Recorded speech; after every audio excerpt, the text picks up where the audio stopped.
तमेना तस्मै श्री गुरुवे नमः। श्री चैतन्य मनोभीष्टं स्थापितं येन भूतले स्वयं रूपा गदा मह्यं ददाति स्वपदान्तिकम्। हे कृष्णा करुणा सिंधु दीन बंधु जगतपते गोपे एषा गोपिका कांथा राधा कांथा नमस्तुते। तप्त कांचन गौरंगी राधे वृंदावनेश्वरी वृषभानुसुते देवी प्रणमामि हरिप्रिये। जय श्री कृष्ण चैतन्य प्रभु नित्यानंदा श्री अद्वैत गदाधार शिवसादि गौर भक्त वृंदा। हरे Krishna Krishna Krishna Hare Hare Hare Ram Ram Ram Hare Hare. So welcome. You can only chat with me. Don't write your questions in the beginning of the class. Write them towards the end and check your audio video settings. So Dhyana Yoga. This is the first 1/3 of Bhagavad Gita completes with this chapter 6, Dhyana Yoga. Let's pay our obeisances to our deities, Shri Shri Radha Govinda, for their mercy. They are very beautiful. Chapter 5, this is what we did, Sannyasa or Karma Yoga. Krishna, which one is better? Which one is better, Karma Sannyasa or Karma Yoga? Krishna says both are fine, but in terms of better, Karma Yoga is better. Karma Yoga is better than Karma Sannyasa. And in Karma Yoga, Nishkam Karma Yoga is even superior. And by Nishkam Karma Yoga, one can get liberation by focus on the Supreme. Today, what are we going to talk about? We're going to talk about advancing in Ashtanga Yoga. Then he's gonna an Ashtanga Yoga means a yoga practice. You have all these slides available to you in Teachable. You can download all the slides, whatever I'm presenting. So maybe focus on hearing. Advancing in Ashtanga Yoga, and then Krishna talks about stages of Ashtanga Yoga practice, and then why control mind? Because yoga practice means control the mind. But why? Why do we have to control the mind? That will be discussed today. And then destination of an unsuccessful yogi, which I don't want to break the secret, so I'll tell why this question is coming in this chapter. And Krishna says Bhakti Yogi is the topmost yogi. So he's laying a stepping stone towards the discussion of the middle third of Bhagavad Gita. Middle third of Bhagavad Gita from chapter 7 to chapter 12 is a cream.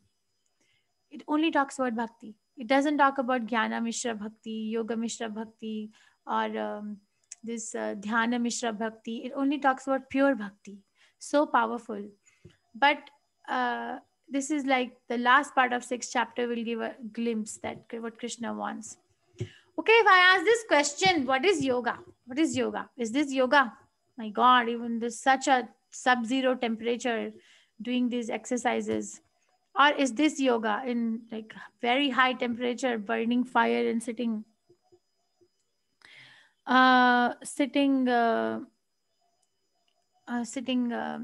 and igniting fire? Or is this yoga, burying your body inside the earth with no air there? Or is this yoga? Or is this yoga going to a gym and doing some physical exercises? Is this yoga? Or is this yoga? This is called beer yoga. They call it beer yoga. At the end of every physical step, you take a sip of a beer. Or is this yoga? This is called goat yoga. Goat yoga is where the goat comes on the back. Whatever, I'm showing you the picture. Or office yoga. Is this yoga? Some offices also give this leverage. Or is this yoga? What is yoga? Yoga for pregnancy, yoga for physical mental health, yoga for chair yoga, or this one, yoga for weight loss, or yoga for tennis, or yoga secrets for business success, desktop yoga, back care yoga, yoga for wellness. Hare Krishna. What is yoga? So, what is yoga? Okay, people are writing to me in the chat. Yoga is, there are asanas, yoga is purification of senses. That is one of the steps in yoga. That's not the definition of yoga. Yoga, not at all. No, not at all. Yoga is union of mind and body. I don't know about that. Controlling of mind is one of the processes of yoga. It's not controlling. Linking with the Supreme. Yes, that is yoga. Linking with the Supreme. Yo plus ga. The yoga is made of two words, yo plus ga. So what does it mean? That linking oneself with the Supreme. That I want to link myself with Krishna. That practice is yoga. This chapter, Krishna talks about Ashtanga Yoga. Ashta means eight. The word Ashta in Sanskrit means eight. Anga means limbs.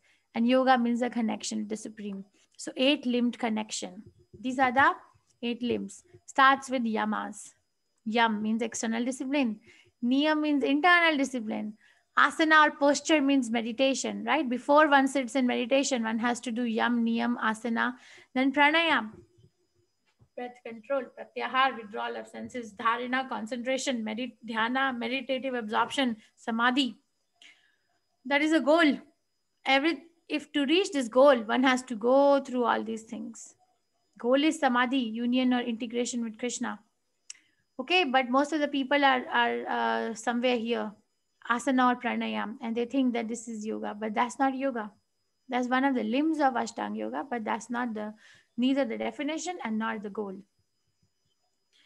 Okay, so all these eight processes are explained in Bhagavad Gita.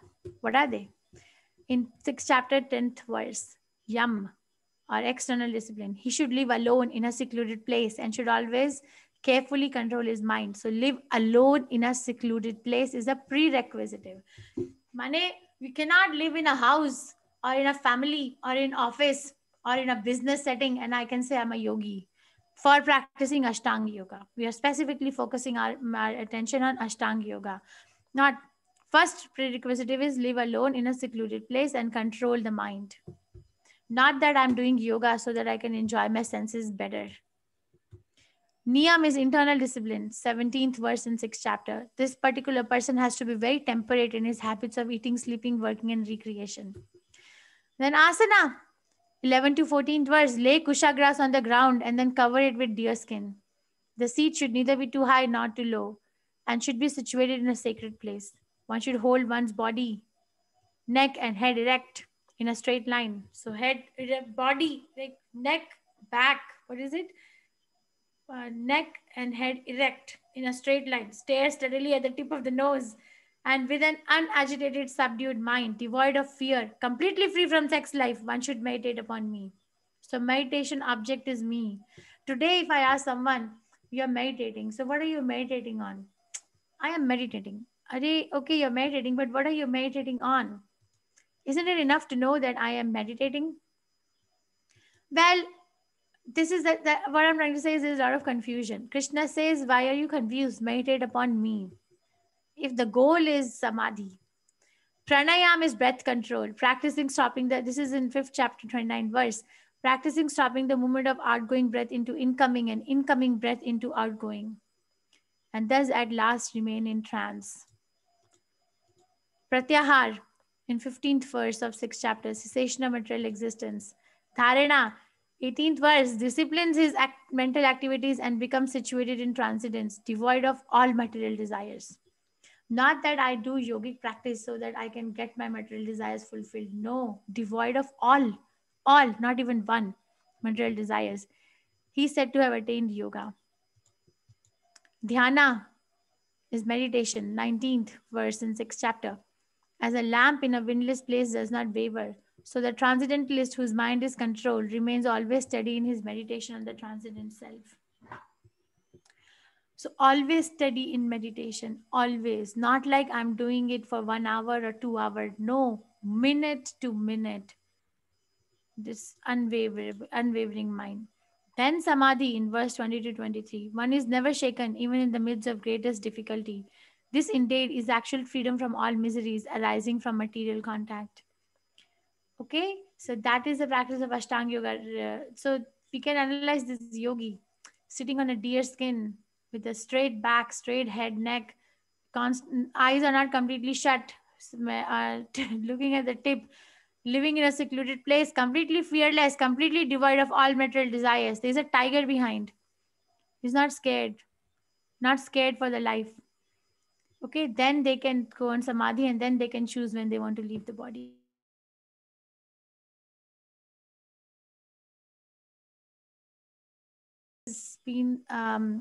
Has been advertised as being something very cheap. No.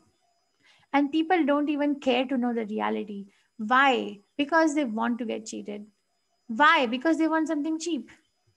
You think Krishna is going to give himself to anyone and everyone without any austerity? No. So are you willing to try this, give this yoga system a try? I am not. You can write in chat, you can write to me in the chat. Are you willing to give this kind of a yoga system which I completely described? We cannot choose.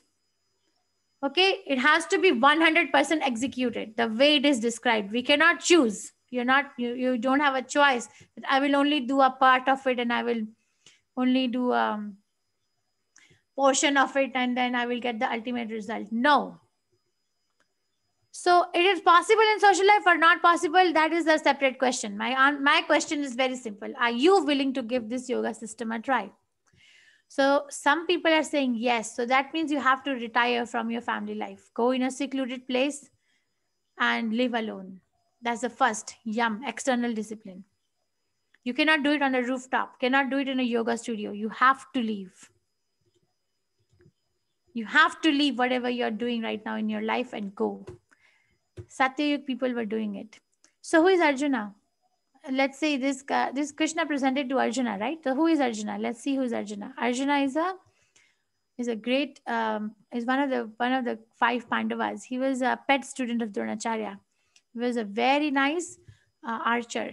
To be an archer, you have to have a very good power of concentration. So his power of concentration was um, somebody is writing it is impossible in material world. Now that is, don't want to talk about things out of our control. Talk about you. I want to hear from you. Don't talk about material world in general. We are not acharyas.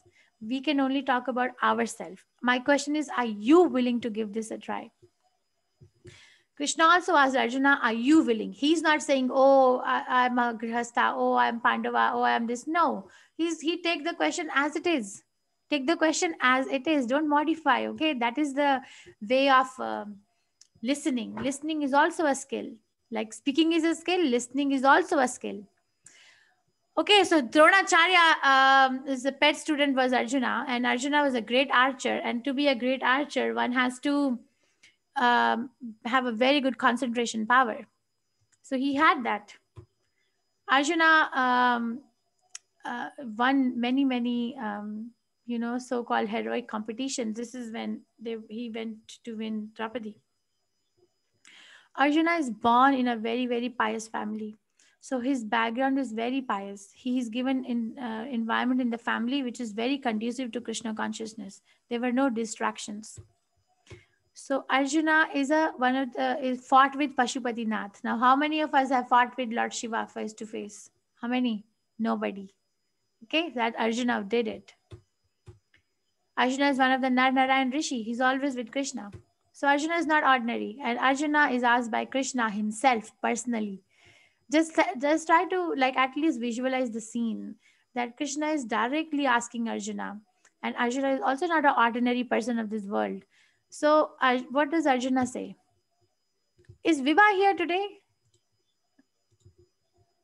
Is Vibha here? I don't see her, Mataji. Okay. She's not. Okay. Thank you. So Chanchalam hi mana Krishna pramati balavad dridam tasyaham nigraham manye vayur eva sudushkaram. Chanchalam hi mana Krishna. He's telling the properties of the mind. Okay, what is he saying? Chanchal. First is Chanchalam, means restless. Pramati, balavad, dridam, obstinate, very strong, and difficult to control. These are the things. Pramati, obstinate, very strong. Dridam, obstinate, turbulent, very strong, restless. Mind is very restless. And then he adds that tasyaham nigraham mane vayur iva sudushkaram. I can control the wind, but I cannot control the mind. And Arjuna is saying it means he can do it too. For the mind is restless, turbulent, obstinate, and very strong, O Krishna. I'm sorry about the font. And to subdue it, I think, is more difficult than controlling the wind. This is 34th verse of Bhagavad Gita. After hearing the whole thing from Krishna, Arjuna says that it appears very difficult.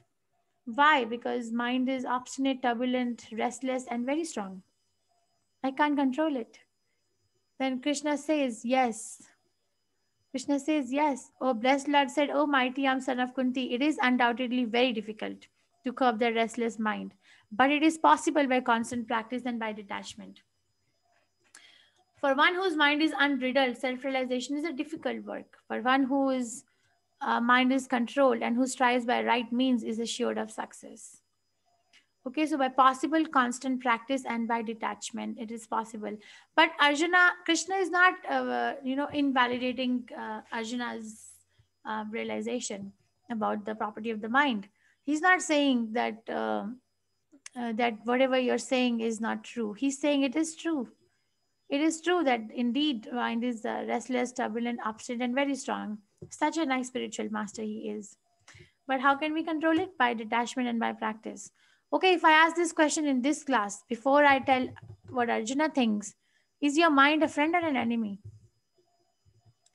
Yes, you can write to me in the chat. Is your mind a friend or enemy?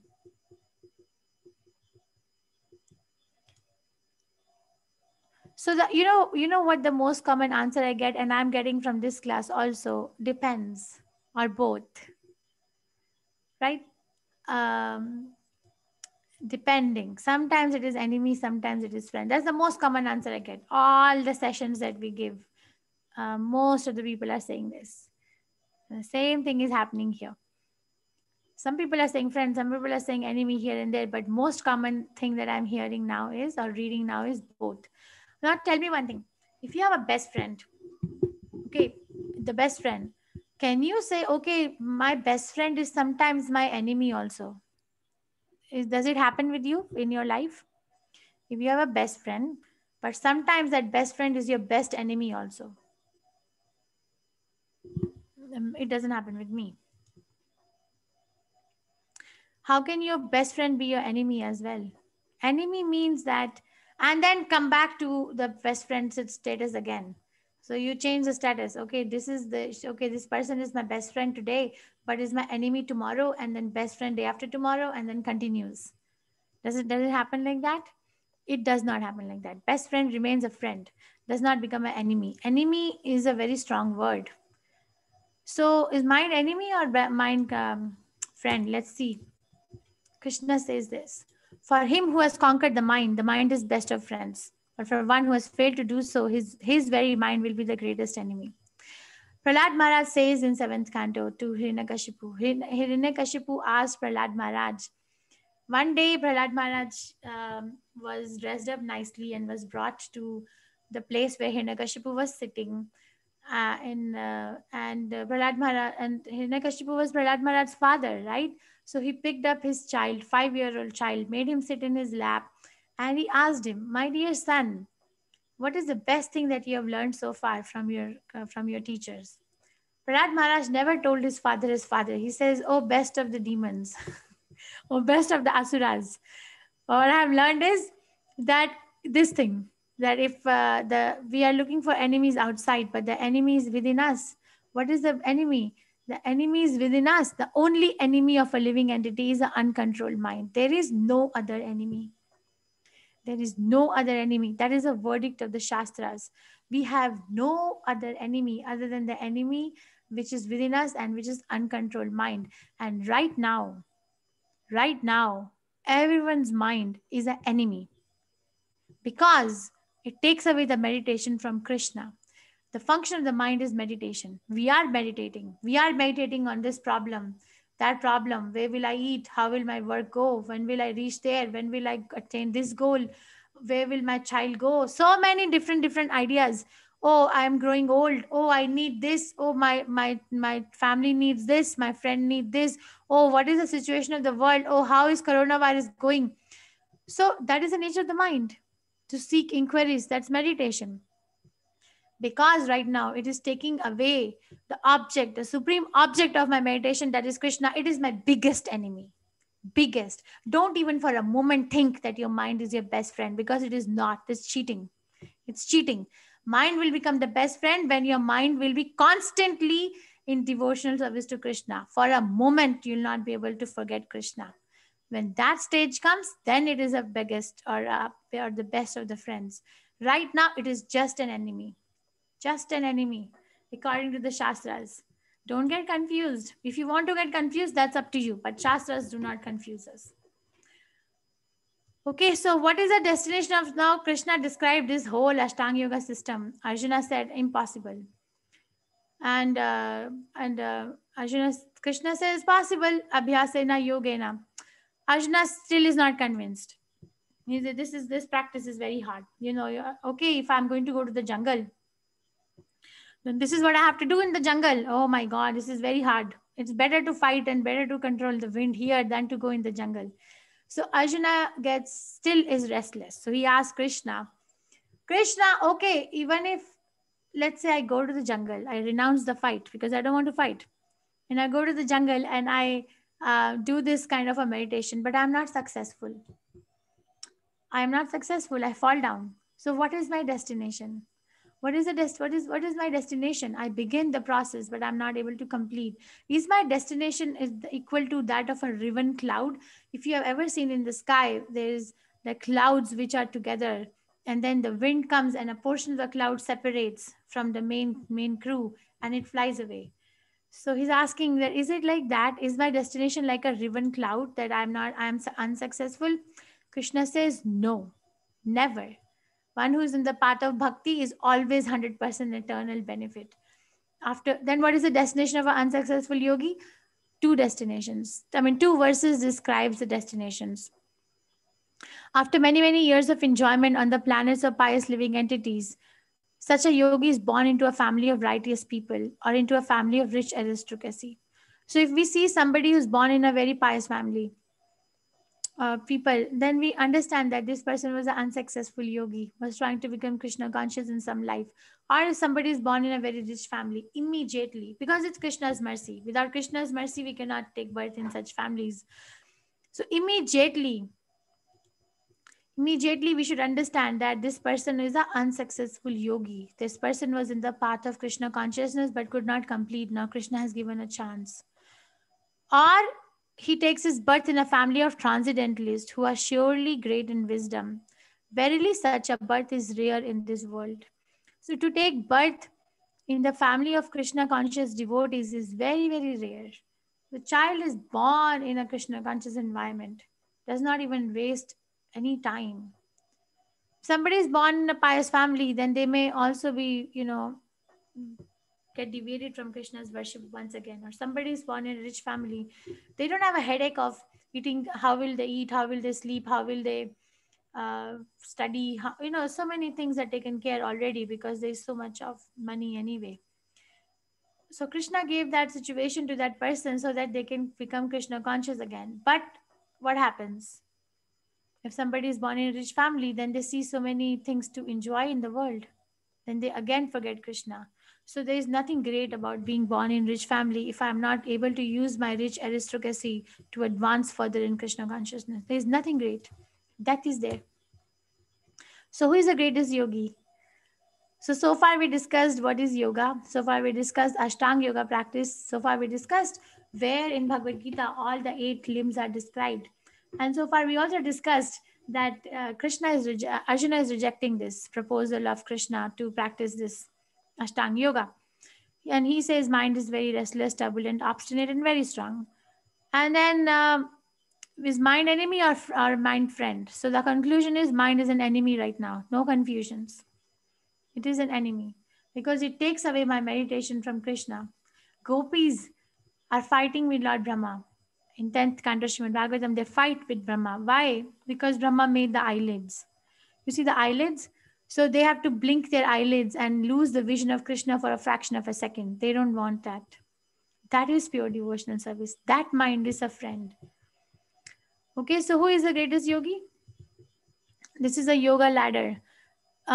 So yoga ladder, somebody says, okay, by doing my karma, I'll become Krishna conscious. Okay, you're on the step, but you're not there yet.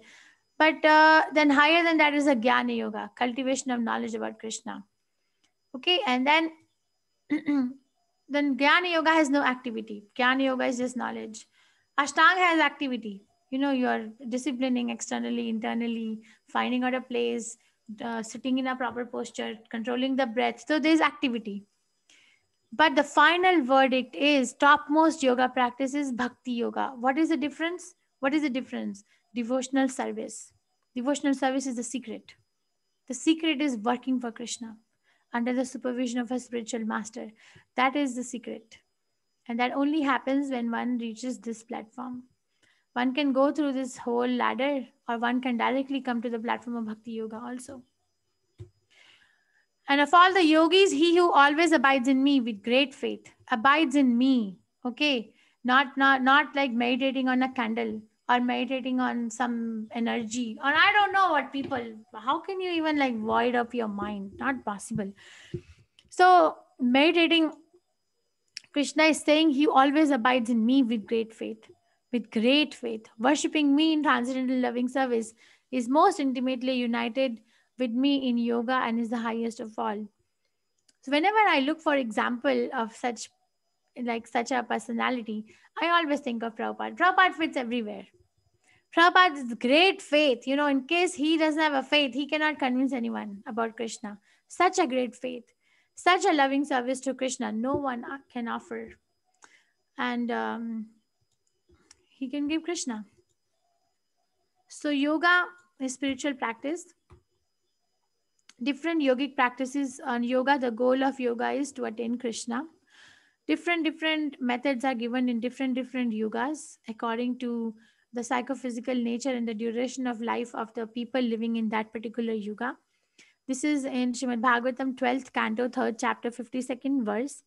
Kriteya dhayate Vishnu tretayam yajato makhaye dvapare paricharya nam kalau tadhari kirtanad. Or in Satyayug, the mode of self-realization was, or practice of yoga was, meditation on Lord Vishnu. So this Ashtanga yoga practice is recommended for people who are on Satya Yuga. They were living for 1 lakh years, and this practice of Ashtanga will take about couple of thousands of years, and they were very virtuous, very pious, very religious, and were not attacked by so many calamities from outside. They could do it. And then Treta Yuga is performing expensive fire sacrifices was the way to become Krishna conscious. Recommendation. Dwapar Yuga, the recommendation was elaborate temple worship. So what about us? We are in Kali Yuga, chanting the holy names of the Lord. It's recommended in the scriptures. Okay, so either we can take a lift or we can take a staircase. Let's say that you work in a building on the 20th floor of the building. You have 2 ways to go up to your office. One is take an elevator and another is take a staircase. Which one is better? Which one is better? You can type. So, lift, right? It will save energy, time, so many things. Lift, correct. Thank you. So like that, in Kali Yuga, we are talking about Kali Yuga. We have to be attached to where we are right now. Practice of Ashtanga Yoga is like taking a ladder. Very, very difficult. Will not be completed in one life also. It's not possible. First of all, Manda Sumanda Matayo Manda Bhagya Upadrita. First canto, first chapter, 10th verse. Vyasdev explains the properties of people in Kali Yuga. Our vision of our life is very different from the vision of Shastras of our life. Our vision of our life is, I am so nice. I have so much knowledge. I am so rich. I am so beautiful. Whatever upadhi one is wearing, I belong to such a nice family. I have a very comfortable life. I have such good children. I have such good friends. You see, our vision of life is this colored glass. What does the Shastra say about our life? What is Vyasdev saying? Looking at the people of Kali Yuga, Manda, Sumanda, Matayo, Manda Bhagya Upadrita. Manda, unfortunate. Sumanda, mad. Matayo, no intelligence. Manda Sumanda Matayo, Madhbhagya Upadrita means, and again, not very short lived, not very long duration of life, and always disturbed. This is the vision of the Shastras for people in Kali Yuga. Okay, so it's very interesting if the Shastras look at us from this and we look at ourselves as like the leader of everything.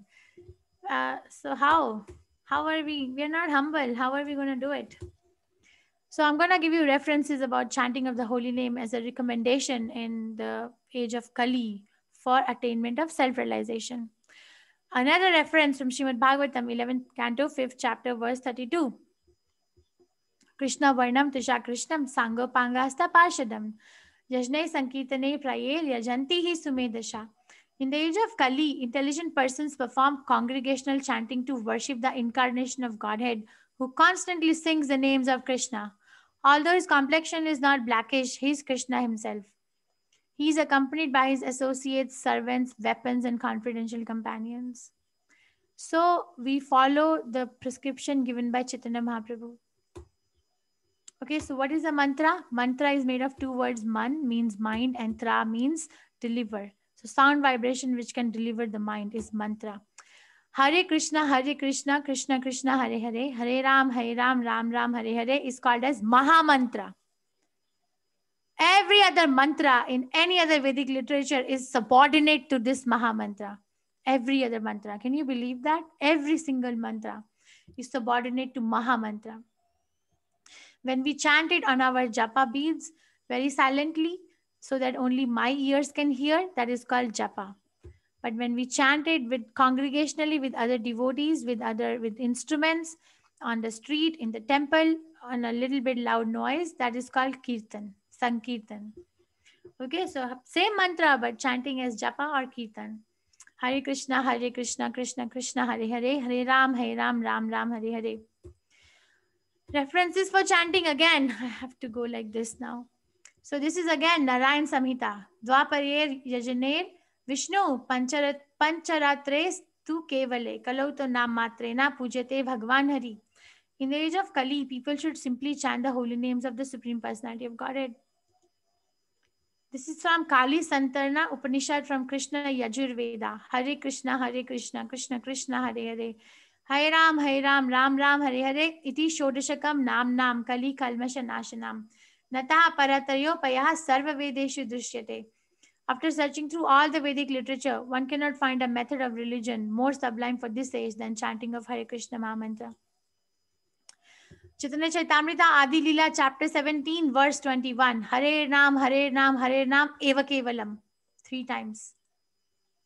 Kalau Nastiev, Nastiev, Nastiev Gatiranyatha. Again 3 times. In this age of quarrel and hypocrisy, the only means of deliverance is the chanting of the holy names of the Lord. There is no other way. There is no other way. There is no other way. 12th Canto Srimad Bhagavatam, 3rd chapter, verse number 51. Kaler dosha nidhi rajan, asti hi eko mahan guna. Kirtana deva krishnasya mukta sangha param vrajet. My dear king, although Kali Yuga is full of fault, dosha nidhi, nidhi means river, dosha means fault. So Kali Yuga is full of fault. Asti hi eko mahan guna. But there is one good thing about it. What is the good thing? Kirtana deva krishnasya. Kirtan or chanting the holy name about Krishna. Krishna, not anyone else. Krishna, Mukta Sangha Param Vrajet. One gets the liberation. My dear king, although Kali Yuga is full of faults, there is still one good quality about this age. It is that simply by chanting the Hare Krishna Mahamantra, one can become free from the material bondage and be promoted to the transcendental kingdom. Bhagavad Gita, chapter 10, text 25. Yajana Nam Japo Yagno Asmi. Of sacrifices, I am the chanting of the holy names. Japa. Chaitanya Chaitamrita, Ante Leela, chapter 20, verse 16. Nam Akari Bahuda Nija Sarva Shaktis. Tatrar Pita Niyamita Smarane Nakala. Etar Dishi Tava Kripa Bhagavan Mamapi Durdevam Idrisham Iha Janina Anuraga. My Lord, O Supreme Personality of Godhead, in your holy name there is all good fortune for the living entity. And therefore you have many names such as Krishna and Govinda. You have invested all your potencies in those names and there is no hard and fast rules for remembering them. But then the last part is Durdevam Idrashi Iha Janina Anuraga. I am so unfortunate. I have no attachment. Still, if you give a diamond to a monkey, what is the value? Like that we are, monkey.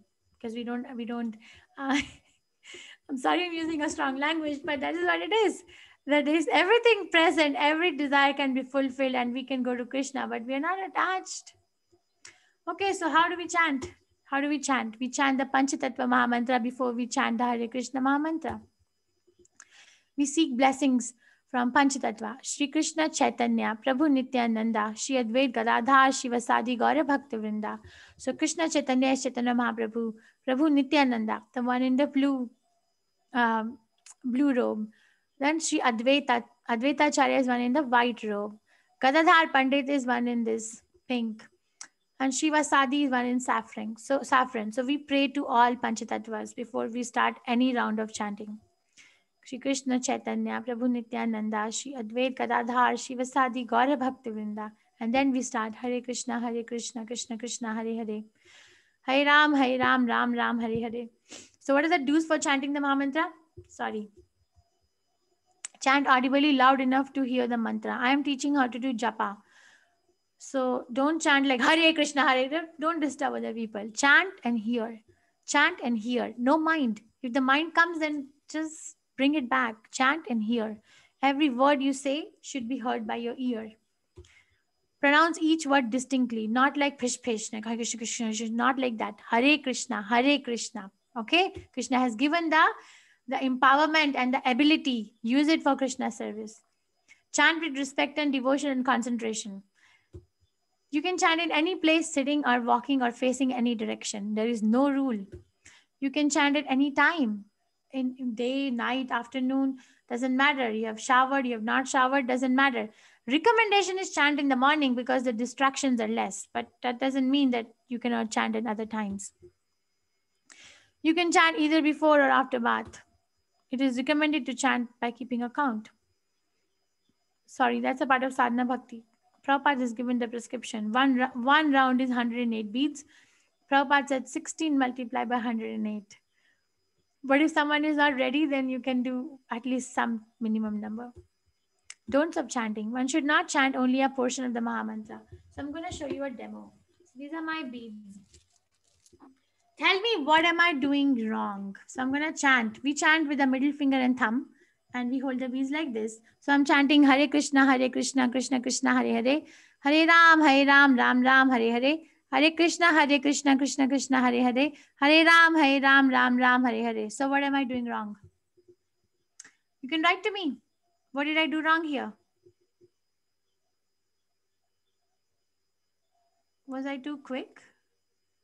Not completing the mantra on the bead. Very nice. Splitting the mantra. Half part of the mantra. Correct. So the right way is, on each bead we chant Hare Krishna, Krishna Krishna, Hare Hare. Hare Ram, Ram Ram, Hare Hare. And then go to the next bead. Hare Krishna, Krishna Krishna, Hare Hare. Hare Ram, Ram Ram, Hare Hare. And then go to the next bead. Like that, carry on. Okay? Carry on, what is there? One should not chant on the Krishna bead of Japamala. This is called Krishna bead. Don't chant on this because this is a witness. He's witnessing our chanting. One should not chant while reading a book, mobile phone, or newspaper, or watching TV. We have to give attention to Krishna. Benefits of chanting, innumerable. Freedom from sinful reactions. Freedom from all kind of sinful reactions. We suffer because of sinful reactions. Chanting Kleshagni. Why one feels so happy while chanting? Because we get freed from our sinful activities. Krishna gives it. And also gives freedom or relief from unwanted drives and habits. In our present condition, we are slaves to many whimsical thoughts and desires. Freedom from anxiety and stress. Really, the reason for anxiety and stress is this world. But when you chant, you're not in this world. Peace of mind. Unless and until one is relieved from the sinful reactions, there cannot be any peace of mind. It's a show only. One becomes really happy. The happiness is not outsourced to anything external. The happiness is found from within. So much happiness Krishna gives, fills the person with peace. Enlightenment, you get the knowledge. Who am I? Who is Krishna? Reading Bhagavad Gita becomes simpler if you chant and then read. What people say about chanting Hare Krishna. So I'm going to give some testimonies. Okay, this is George Harrison. It is really a process of having realization of God. He was a very big singer in 1970s in United Kingdom. And Prabhupada disciples met him and they gave him chanting of Hare Krishna, and this is what he said. Um, and one of the very fine businessmen in Italy, France, sorry. Everything started happening to me when I began chanting Hare Krishna. So it's not just one part of the world. People are chanting all over. Chanting Hare Krishna has made a tremendous impact in my life. This is Albert Brushford, Amrish Maharaj Das. He's Prabhupada's disciple. He is a co-owner of the Ford companies, and he's Prabhupada's disciple. Others, leading industrialist Andy Desai. We know this name, right? From all these products. I have been chanting Hare Krishna for many years and I have never found anything more pleasurable. Or Rishikesh Mafatlal, chanting Hare Krishna has helped me face all ups and downs in my life with a great confidence and peace of mind. Or Annie Schaffers, she was a Dutch model and she was Prabhupada's disciple. This is how she was, and then this is how she became. I think she looks very pretty here. Chanting helped me give up my bad habits. It changed my vision of things.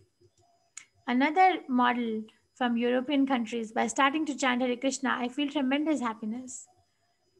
And this army officer in the United States, my outlook towards life is a lot more brighter after starting to associate with Hare Krishna devotees and chanting the Maha Mantra. Dr. Wolf, he's also a devotee. Dr. Wolf is PhD in social sciences. Here it says master's, but I have his thesis from PhD. He actually, this was his PhD topic. Mahamantra significantly reduces stress, depression, and mode of ignorance, and considerably increases mode of goodness. One merchandiser in America, Mrs. Sally Riley, when I'm nervous, I find chanting very calming. I don't get shaken up at little things. And this Ramesh Lal, Toronto Health Spa proprietor, chanting Hare Krishna and reading authorized books on Krishna consciousness has brought me great peace. So the only reason to give testimony from people who are so rich, only reason is that we think that richness means how much money I have. But we are hearing from them directly that happiness and money I have are not an equation of how much money we have or how much material assets we have is not directly proportional to the amount of happiness I have, because happiness is a business of the soul and soul seeks Krishna, so give it Krishna. When they can chant, you can chant too. Hare Krishna Krishna Krishna Hare Hare, Hare Ram Ram Ram Hare Hare. So you can chant as well and be happy. This is what we did today. Ashtanga Yoga, culminating in Bhakti Yoga as the topmost. Advancing in Ashtanga Yoga, 6.1 to 6.9. Sama Buddhir Vishishyate. And stages of Ashtanga Yoga practice are prescribed between 10 to 32nd verse. Rahasi Sthita. Why control mind? Because mind is the greatest enemy. You're not going to let your enemy be there and then be aware, be practicing Krishna consciousness with the enemy. No. So 33 to 36 verse. Abhyasena tu kantaya. Practice. Practice with detachment. Arjuna is still not convinced. Ashtanga Yoga is very difficult. So destination of an unsuccessful yogi. I'm sorry. 37 to 45 verse. Suchinam Shinmatam Gehe. But Krishna, what Krishna wants is bhakti. He describes all this, but then he says bhakti yogi is the topmost yogi. Yuktat Madho Mataha, 46 to 47 verse. Okay, I have questions for you. Let's see. One second. Krishna. Okay, tell me. As per verse 6.34, Chanchalam hi mana Krishna. Arjuna described mind as best friend, restless, stubborn, obstinate, and very strong. Easy to control, none of the above. As per the verse, I should be able to bring up the verse.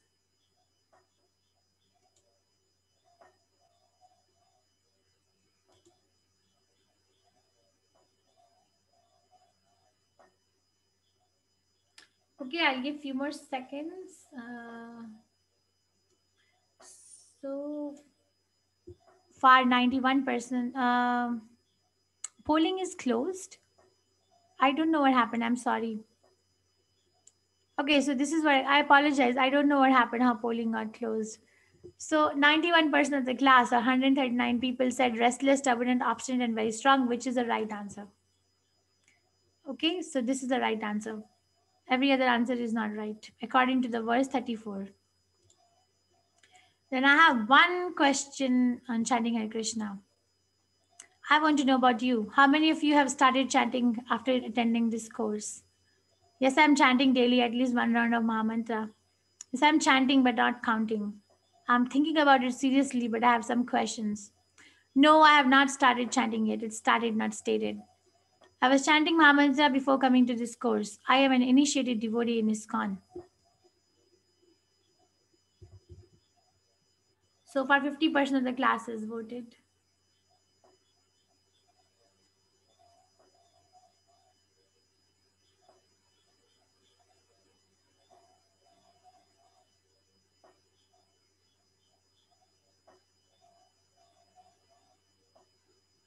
Okay, I'm going to close the polling in few seconds.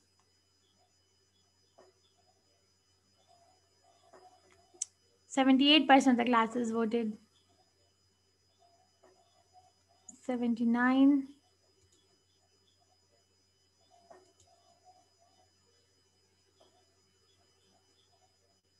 All right, so I'm going to share the result. The majority is I am chanting but not counting. 36%. Then is I have not started chanting yet. That's 28%. If you have questions about chanting, please feel free to reach out. I'm thinking about it seriously, but I have some questions. Yes, so please put your questions. Yes, I'm chanting at least one round of Mahamantra. Thank you. I was chanting even before coming to this course. Thank you. I am an initiated devotee in ISKCON. 5 people, 2%. Thank you. Please accept my humble obeisances. All right, so we will talk about EQ, IQ, SQ today.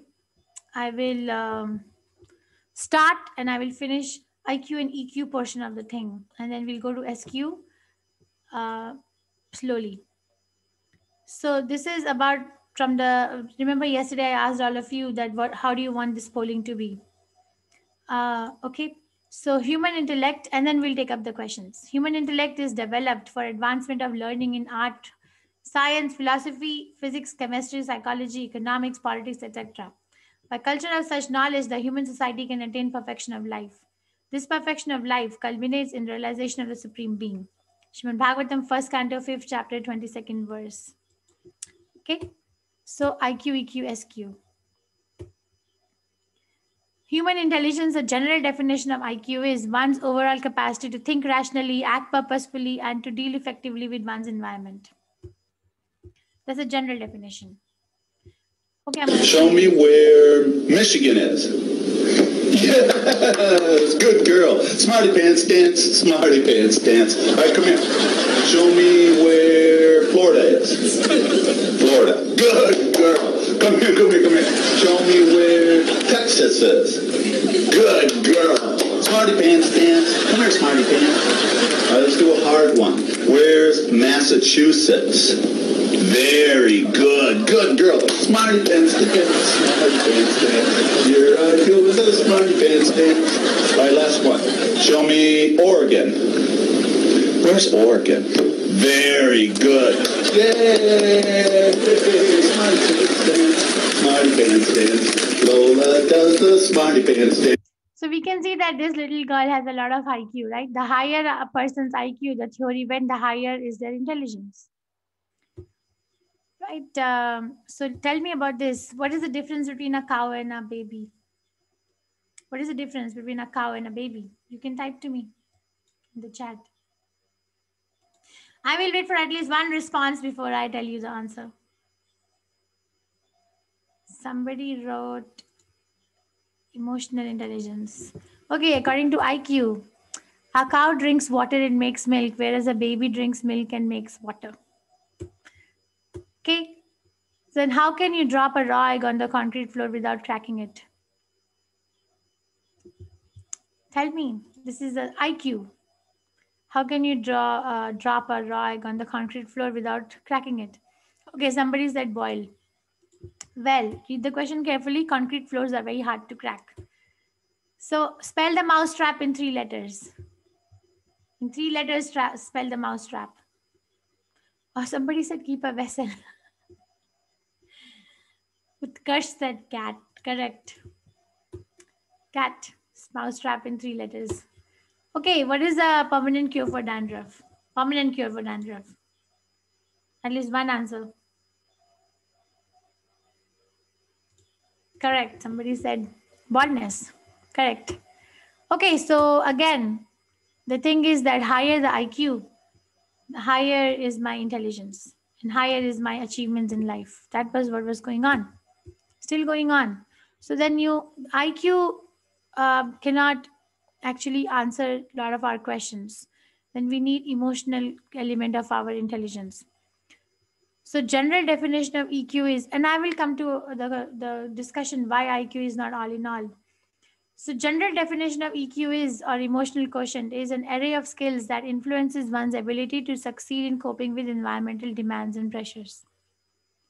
A person may have a lot of intelligence, but if they're overwhelmed with work, then they need EQ to manage their IQ. Okay, so I'm going to show you this video.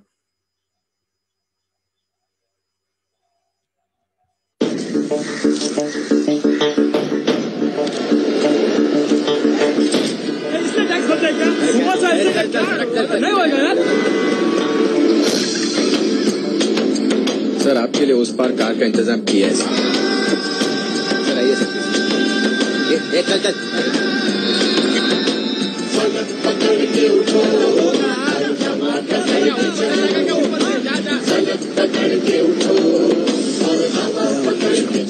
I hate this country. तुम चलो तो हिंदुस्तान चले, तुम चलो तो हिंदुस्तान चले, तुम चलो तो हिंदुस्तान चले, तुम चलो तो हिंदुस्तान चले। लगा हाथ के सूरज सुबह निकाला करे, हथेलियों में भरे धूप और उछाल करे। ओ लगा हाथ के सूरज सुबह निकाला करे, हथेलियों में भरे धूप और उछाल करे। उफक पे पाँव रखो और चलो अकड़ के चलो, उफक पे पाँव रखो और चलो पकड़ के चलो, फलक पकड़ के उठो और हवा पकड़ के चलो, फलक पकड़ के उठो और हवा पकड़ के चलो, तुम चलो तो Hindustan. So basically, with the use of emotional quotient, they were able to solve a problem. The IQ failed there. In mid-90s, research of many neuroscientists and psychologists showed that EQ is of equal importance.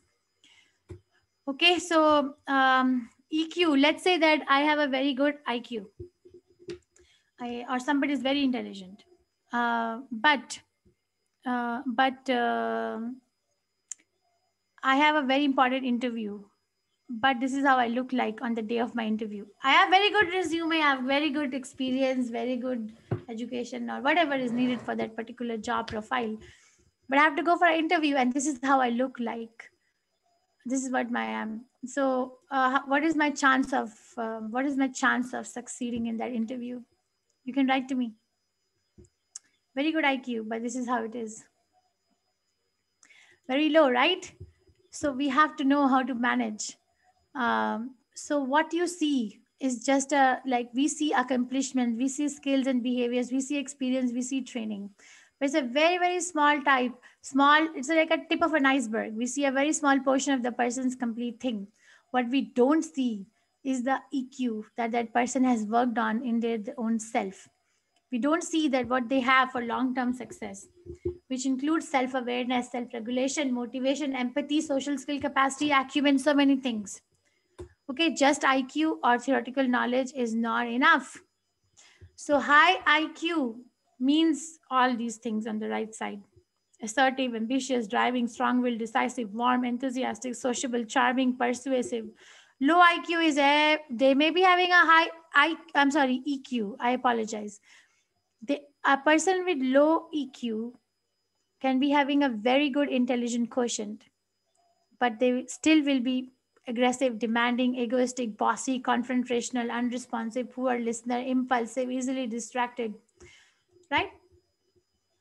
So emotional intelligence statistics, actually it was done by this economist Travis Bradbury. He said EQ is responsible for 50% of 58% of your job performance. Depends on the EQ. 90% of the top performers have high EQ. And on average, a person earns annually more as compared to a person of high IQ alone. So EQ means increased team performance, increased improved decision making, increased personal well-being, reduced staff turnover, decreased occupational stress, increased leadership abilities. So a lot of programs in multinational companies or big companies focus on self-awareness, mindfulness. That's just increasing their EQs. With a positive, optimistic attitude, a person with an IQ of 100 will earn more success than a person with low IQ. Did it come up? Than a negative, pessimistic individual with an IQ of 120. Okay, so this is the beginning of SQ. So we are very much convinced with IQ and EQ, but we miss the main thing. We miss the spiritual quotient of a human being. I'm going to read this speech in Parliament, which was given in by Lord Macaulay in February 2, 1835. But then I will start the SQ tomorrow. So Lord Macaulay in British Parliament said this: I have traveled across the length and breadth of India and have not seen one person who's a beggar or who's a thief. This is in February 2nd, 1835. Not even one person. Such wealth I've seen in this country, such high moral values, people of such caliber that I do not think we could ever conquer this country unless we break the very backbone of this nation, which is her spiritual and cultural heritage. Therefore, I propose that we replace her old and ancient education system, her culture. For if the Indians think that all that is foreign and English is good and greater than their own, they will lose their self esteem, their native self culture, and they will become what we want them, a truly dominated nation. We cannot solve these ethical dilemmas. You know, this is euthanasia. Somebody is dying, and the relatives are saying that I don't have so much time for this. Can you speed up the things? How can you solve this dilemma with the IQ or EQ? Cannot. Or how can we solve the dilemma of, we say the law is supposed to be, justice is supposed to be blind and equal. But that's not what we see. Then how can we solve this dilemma with IQ and EQ? How can we solve the dilemma of animal cloning, of animal experiments with IQ and EQ? Or somebody doing abominable activities in the society? Or this question of overpopulation? Actually, there is no overpopulation according to Shastras. There is no overpopulation. There is mismanagement of the resources. Or somebody is born very poor and somebody is born very rich and somebody is very famous. How can you? Or such cases that somebody is trying to be very truthful in the country, but then they are not encouraged. On the reverse, they may even have to die. Or mother's love is supposed to be the most pure love in this world. Most pure love form of, there are different forms of love, but most pure form of love in this world that we can find is a mother's love for the child. So how can we solve the dilemma of abortion if mother love is so pure? Or surrogacy? Okay, we can't. Or drug addiction. If I know that I should have high IQ, high EQ, then how can some people go for addictions? Are cultivating habits which are contrary to one's existence. They know, people who smoke cigarette know that this is harmful, but they still can't stop it. Or alcohol addiction. So many gambling, and people are not close to each other in the family itself. You see, this father and son are sitting, the distance between them is maybe like 1 feet, but they are in two different worlds. They cannot associate with each other. There is no relationship. How can we solve these dilemmas? Further progress in understanding of human intelligence led to a third Q, and that is SQ. SQ is our ultimate intelligence. So stay tuned. We will talk about it tomorrow if my work allows.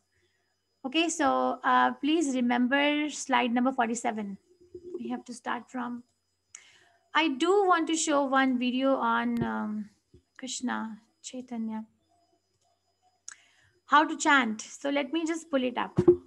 How not to chant actually. This was made by ISKCON Pune. It's a very nice video. Let me just bring it up for you. We also have posted this video on our Teachable and you can download it from there.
Hare Krishna. Hope you now know. All right. So these are the ways how not to chant. Okay, we can make the breakout room for some time, 10-15 minutes. So Rupa Mataji and Sita Mataji, ready? Yes, Mataji. Okay, then I'll bring you all back for some in-person questions. Whoever is staying back in the main room, if you want to ask me a question, you can raise your hand.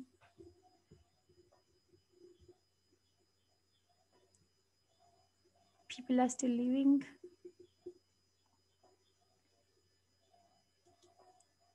Chitra Ramesh Mataji, please, my request is please ask questions from what we discussed today.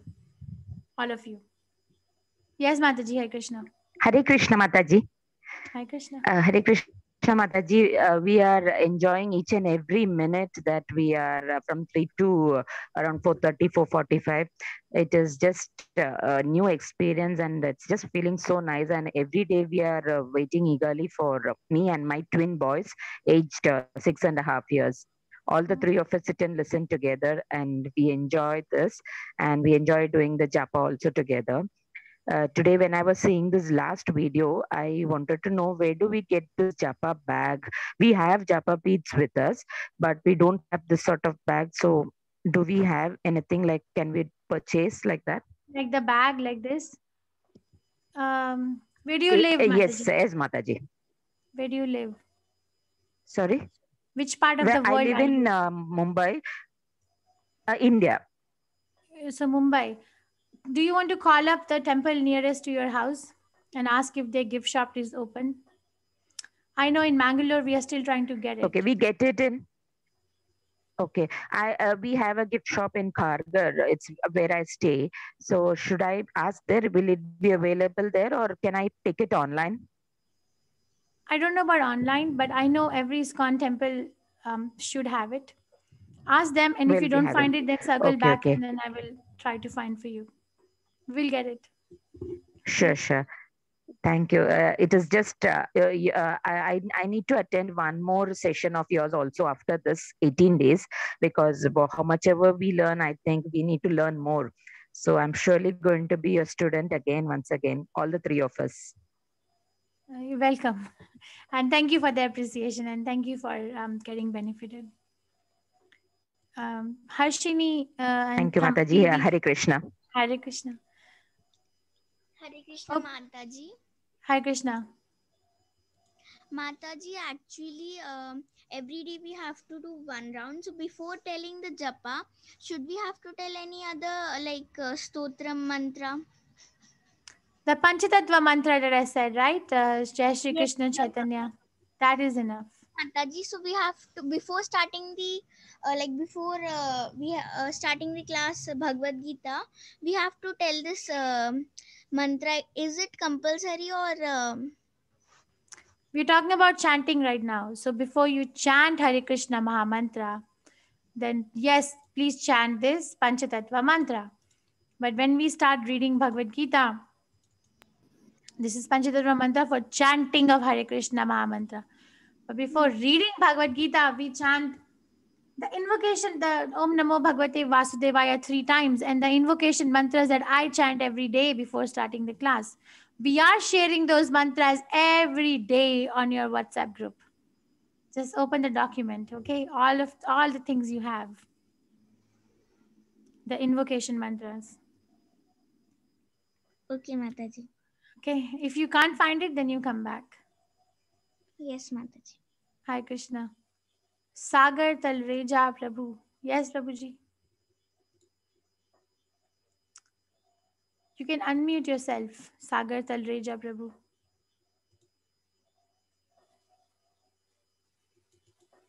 Shobha Malli Mataji. Hi, Krishna.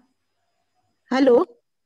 Yes, Hi, Krishna. Sagar Talreja Prabhu. Yeah, I want to know which bead we should not chant. Yeah. So when we chant, this is a bead, how it looks like. Yeah, So we don't yeah. chant. This bead we don't chant. This one. Okay, okay. Okay, Mataji. Thank you. Thank you. Shobha Malli Mataji. Hare Krishna. Hare Krishna, Mataji. After a long time, Hare Krishna. I miss so many of your classes. Yeah. Somehow I couldn't attend.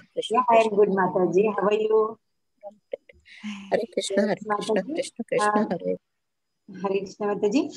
Today, Yes, Mataji. Arjuna, Krishna will tell when Arjuna will tell that mind is very uncontrollable. We can't sit and do the in this yuga.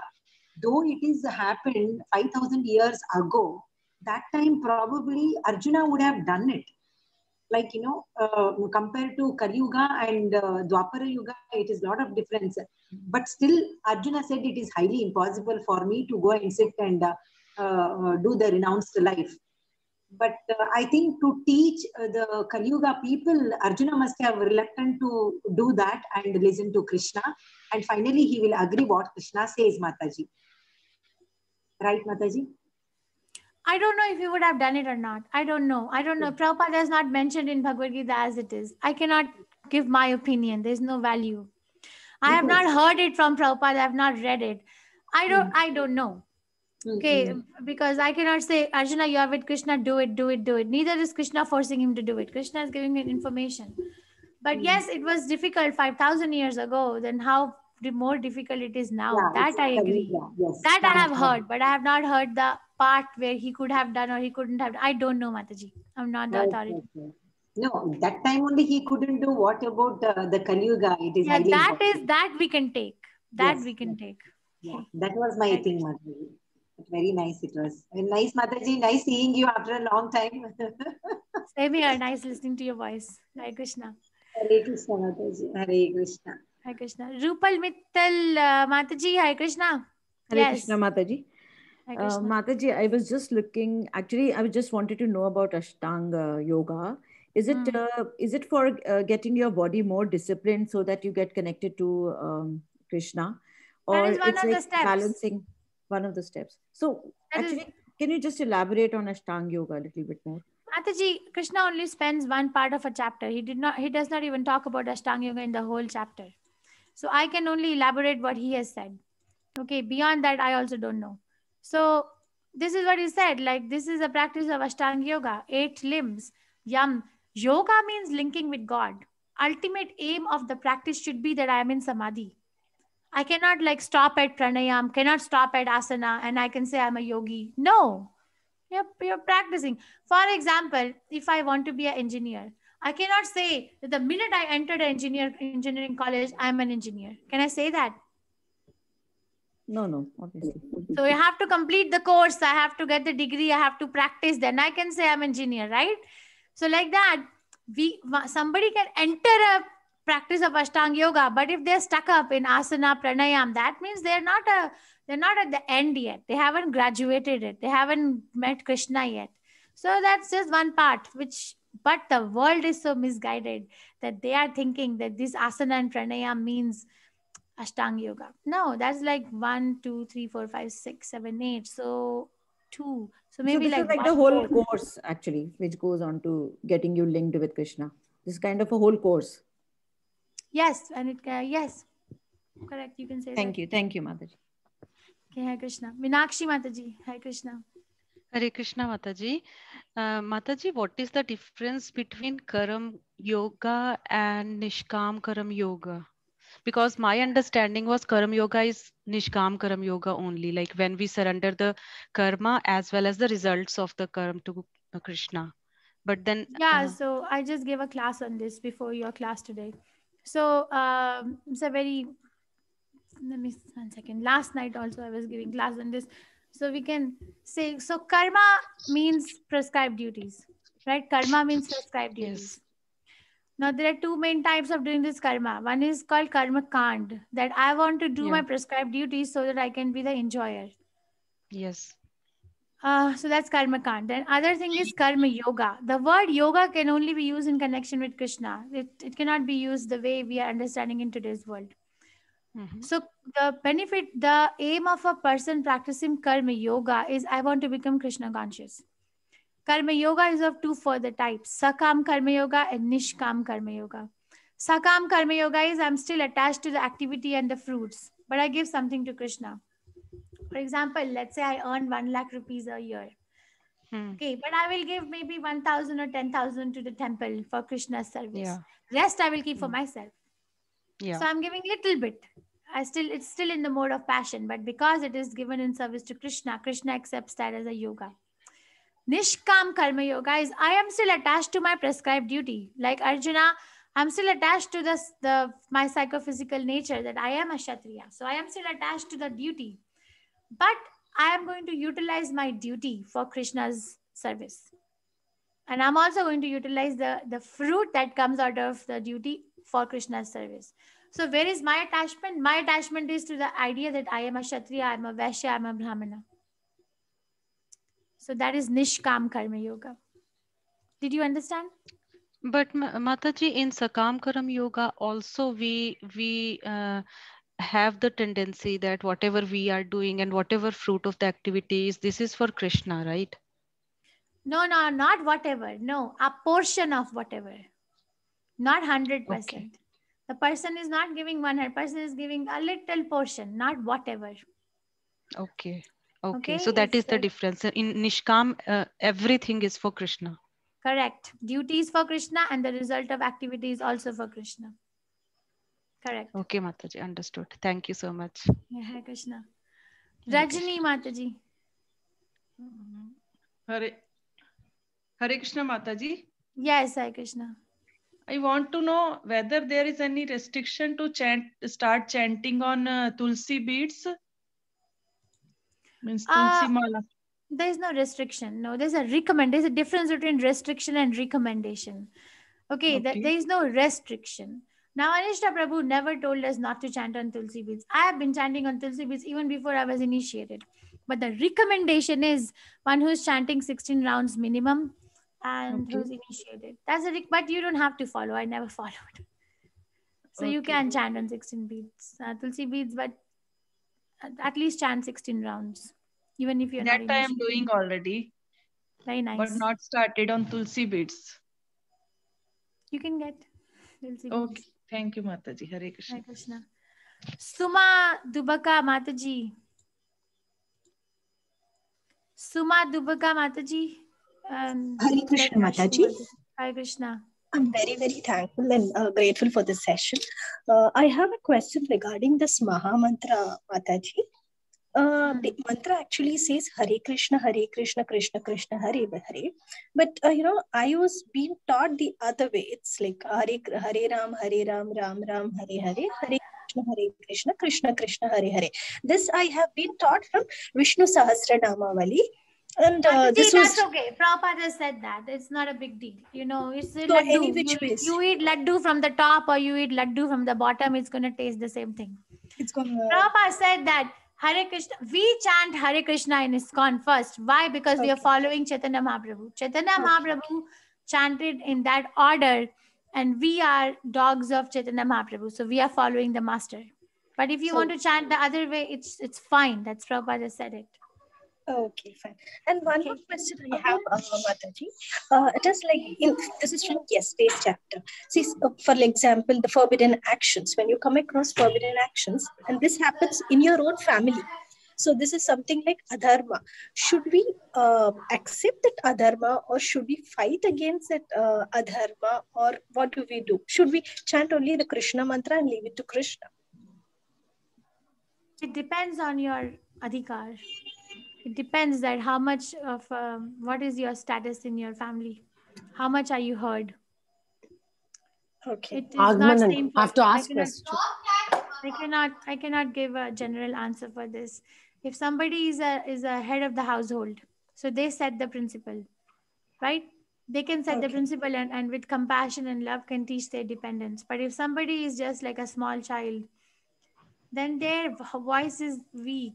Then that particular person can just pray to Krishna and do what they chant. It's a very, you cannot answer one or two. Yeah. Do we get an answer from Bhagavad Gita if I ask Krishna? So what is my dharma, or what kind of karma should I do when I come across this adharma? So do I get an answer by reading in chapter 2 itself? Yes, Swadharma and Swadharma, the Swadharma is for the dharma of the soul, which means to be connected to Krishna. So if I cannot change the external environment, then I change myself. Yeah. That I withdraw myself from that particular thing internally. Externally, I see, I have so many like girls who tell me that they don't want to talk Prajalpa anymore. They don't want to go out in the parties anymore. I am not telling don't go. Okay. I'm not saying, but they are themselves giving this feedback. So what do we do? Because our families want us to do. Well, principle is that you cannot leave your family, so you can act, right? Okay. You can act to be there, but at the same time not be there. Because really, we are where our mind is. We are not there where we are physically sitting. We are there where our mind is. Yeah. Okay, Mataji, you need association of devotees to practice that skill. To be there and not to be there. Thank you so much, Mataji. Thank you Hare so Krishna. much. Thank you. Hare Krishna.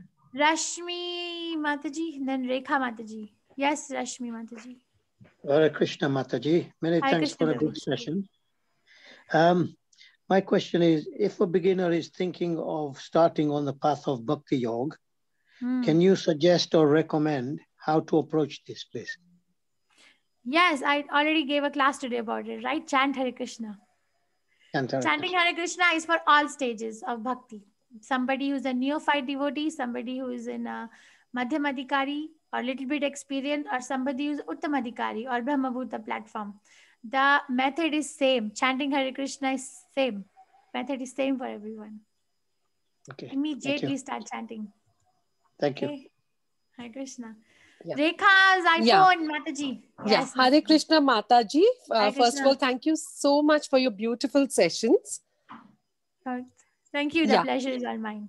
Yeah. Mataji, Krishna has asked us to do our prescribed duties. So my doubt is, if without expectation of the results, right? Whether positive or negative, don't think about the results. Just do your prescribed duty. So if a student whose duty is to study, and the student studies without any goal of either succeeding or, the student might tend to fail because there's no motivation. So I'm not able to get the clarity on this front. What exactly do you mean when you say that do your prescribed duty without any focus on the results? Yes, very good question, Mataji.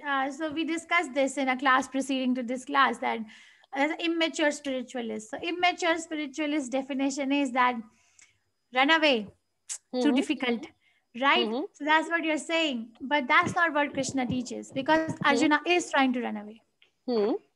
Arjuna is saying, I'm not going to fight. I just want to run away, even though I am eligible. But Krishna is saying adhikar. We have to recognize where is my adhikar.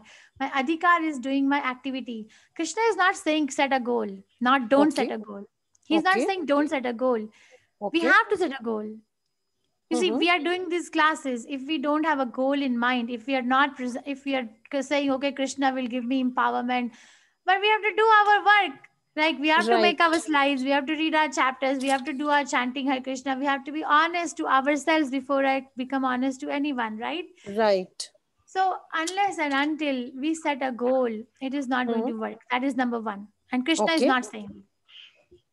Number two, in chapter 3, we know activity cannot be stopped. Activity has to go on. But the consciousness behind the activity is something which we have to work on. It's a question of consciousness. The student, there is one student, okay? The one student is saying that, let's say that this education system is very hard. I am not going to do it. I am, even though I have a desire, but I'm finding it difficult, so I'm going to leave it. That's one student. And there's another student who's trying to become Krishna conscious. And he says, or she says, this education is hard. This goal is hard to achieve. But will Krishna be satisfied with this? Then he analyzes, or she analyzes, that Krishna gave me the intelligence. Without the intelligence, which is a gift from Krishna, I couldn't do anything. Without the mind, without the environment, there are 5 things needed to perform an action. On all those 5, and the 5th thing is Krishna. So without Krishna's sanction, I couldn't have done it. Why don't I entail each and every difficulty and do it for Krishna and say, Krishna, here you go. I got this for you. Which is better? Okay. Yes. Agreed, Okay. Mataji. Mataji, just one more question. Like yesterday's class, you taught us about the lotus leaf, which remains untouched by water. In that particular interpretation, it was said that one who performs his duty without attachment and he just delivers the results unto Krishna, he is not affected by sinful action. What exactly do we mean by sinful action here, Mataji? Yes. So whatever we are doing, there is a sin attached.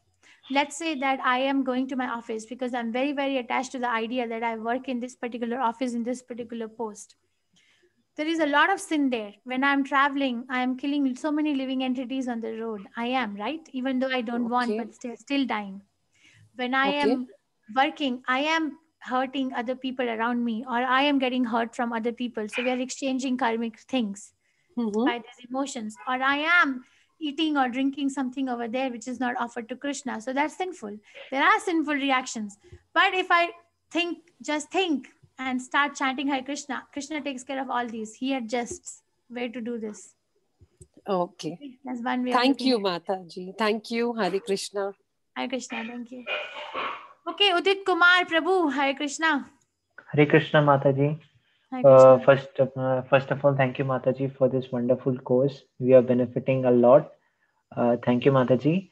Mataji, I have a question which is from chapter 6, verse 6, where Lord Krishna tells that for him who has conquered the mind is the best of friends, but for one who has failed to do so, his mind will remain the greatest enemy. Yes, Mataji. And Correct. also, Mataji, yes, Mataji. Mataji, my question is that if we have to conquer the mind so that it becomes our best friend. Also, Mataji, in chapter 3, verse 42, Shri Krishna explains that the mind, that the intelligence is higher than the mind. So, Mataji, how we can develop that intelligence so that mind can also be the best friend? Means instead of watering the individual leaves, let's water the roots. So how we can develop that intelligence? Very nice question. So, and very nice references, by the way. So, thank you, Mataji. First of all, we have to recognize that the enemy is inside me and not outside. There is no other enemy. Can you believe in the whole world, I have no other enemy other than my own mind? So powerful. That's a very powerful statement by Prahlad Maharaj in 7th Canto Srimad Bhagavatam. So how do we do about it? What does the mind need? Why is it so restless? First, we have to, understand that. Why? Let's say that there is a small child. Prabhupada gives example of a small baby. The small baby is crying, and the people around the child is trying to pacify the baby. Somebody tries to give him the bottle of milk, still crying. Somebody tries to give him the bottle of some toys, still crying. Somebody tries to rock the child, still crying. Somebody tries to, play some music for the baby, still crying. Okay, then what happens? Somebody calls the mother, and the mother comes, and she picks up the child. Child stops crying. So why is the mind restless? In the same way, we have to understand why. Because mind is looking for the fixed object of meditation. Meditation is a function of the mind. Right now, we are giving objects of meditation to mind, which is not making it satisfied. So we can satisfy our mind and intelligence by working on the soul. That is SQ. Okay, by working on the soul, by introducing Krishna in our, Krishna is my need. It's a need, not even a want. I need Krishna. My mind needs Krishna. I am telling my mind, I can be happy if I watch this movie, and if I taste this food, or if I make this person as my friend, or if I get this as a career, I will be happy. I will be happy. I will be happy. And the mind is saying, okay, do it, but doesn't become happy. So be very, there is a saying, self-compassion breeds compassion for others. So how can we have that self-compassion? Give yourself Krishna, give it. Chant Hare Krishna, chanting. Yes, Mataji. Yes, Mataji. Thank you, Mataji, for clearing the doubt. Hare Krishna. Hare Krishna. Hare Krishna. Hare Krishna. Aishwarya Mataji. Then Shobha Mali Mataji, your hand is raised again, or is it from before? Aishwarya Mataji, go ahead. No, Mataji, I have a question, Mataji. I'll ask later. Okay. Yes, Aishwarya Mataji. Hare Krishna Mataji. I believe I've texted you the question as well. So chat box? Yes, Mataji. I have not opened it yet. Okay, let me open. But you can Yes, tell. Mataji. So yes, Mataji. So I realized, like, when you were saying about how, like, before reading the Bhagavad Gita, there are mantras to say, or before like when reading the Hare Krishna Maha Mantra, there are procedures to follow. So I got curious, since there are hymns that are part of the Mahabharata that we also read, like the Vishnu Sahasranama and all. So is it also, like, since we were looking at how to follow yoga in the Kali Yuga, that chanting the Lord's name is the form of yoga that we can follow. So is chanting hymns like this from Mahabharata also falling under the same category? Mahabharata is only about Krishna? Is it only about Krishna? There's so many other people. I don't know Mahabharata. I cannot answer your question, honestly. Yes, Mataji. Okay, I okay. don't know. Because Mahabharata is one of the itihasas. It's not Yes, a Mataji. Vedic literature. It's not. Yes, it is considered as a fifth Veda. Yes, it is. But it is not. Krishna is there, but Krishna is not there too. It's not Srimad. It's not like Srimad Bhagavatam. Yes, yes, okay, It's not like Mataji. Bhagavatam. Every verse you read, there is Krishna. Every word of Bhagavatam, there is Krishna. Every single word. Yes, Mataji, because I remember reading from somewhere, because since I started reading Bhagavad Gita and then I joined this class, so then I got introduced to Sanskrit. It's basically a poem, right, Mataji?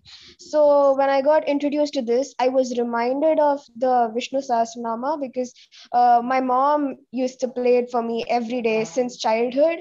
So it reminded me of that. So it got me to thinking if there is any relation, if there is any correlation between those two. And that's how I arrived at this question, Mataji. If you can find Krishna over there, then there is a relation. If you don't find Krishna there, then there is no relation. The principle Yes, is Mataji, that's why. Yes, Mataji. I'm Okay, sorry. Mataji. Thank you, Mataji. Hare Krishna. Okay, Shobha Malli Mataji. Hare Krishna Mataji. We have come across a Nishkama Karma Yoga and one more, which is the Nishkama, and one more, Mataji. Sakam Karma Yoga. Okay, yeah, Sakam. And one more in the same Bhagavad Gita, we have come across the Akarma, Vikarma, and Sakarma also, no, Mataji? That is karma. That's not Karma Yoga. Okay, Karma Yoga is different and Karma is different, Mataji. Mataji, don't get confused. Okay, so one thing is that karma word means prescribed duties. Prescribed duties, okay. The meaning of the word karma means prescribed duty. Yes, Mataji. Okay. Now in karma, now you're talking about vikarma, which means forbidden activities, activity which is not prescribed. And then you're talking about akarma, which is a devotional activity. But I am just talking about karma. Karma means prescribed duty. Okay, okay. And karma. Yes, Mataji. Go ahead, Mataji. In this karma, the prescribed duties is Nishkama Karma Yoga and Sakama Karma Yoga. If you add the suffix yoga to it, but if you add the suffix kand to it, karma kand, then that is not something which is leading to Krishna. Then karma kand means, have you heard of people who perform like Surya Puja so that they can get good health? Lakshmi Puja so that they can become very rich, right? All these are karma kandas. That's karma kand, because the ultimate result is not Krishna. Okay. But then there are class of devotees who are karma yogis. Yoga word can only be used for Krishna. There is nobody else who can be saying, because Krishna is Yogeshwara. The word yoga, according to Shastras, is only linking oneself with Krishna. So in that, somebody is attached to the prescribed duty, but then they want to become Krishna conscious. They don't want to earn any benefit out of the duty. Then they have subdivisions of Sakam Karma Yoga and Nishkam Karma Yoga. Sakam Karma Yoga is in mode of passion. I gave example that let's say I'm very attached to the idea that I have a designation, I have a job, and I am this particular person at a job. And I'm earning, let's say, 1 lakh rupees a year. So I give portion of my earning. Let's say give 1,000 rupees or 10,000 rupees to the temple. But rest I keep for myself. Okay, so still attached to activity and its fruits, but give something to Krishna. Yes. Nishkam Karma Yoga is I am still attached to the idea what is my job. I am still attached to the idea that I am an architect, I am a doctor, I am a lawyer, or whatever I am. But now I want to use my position in service of Krishna. Okay, and because I'm working for Krishna, the result is for Krishna. Yes, Mataji. Thank you so much, Mataji. Thank you. Think about it, Mataji, and if you're still confused, then please get back. Yes, Mataji. Okay. Thank you, Mataji. Okay, thank you. Okay, Sita Mataji.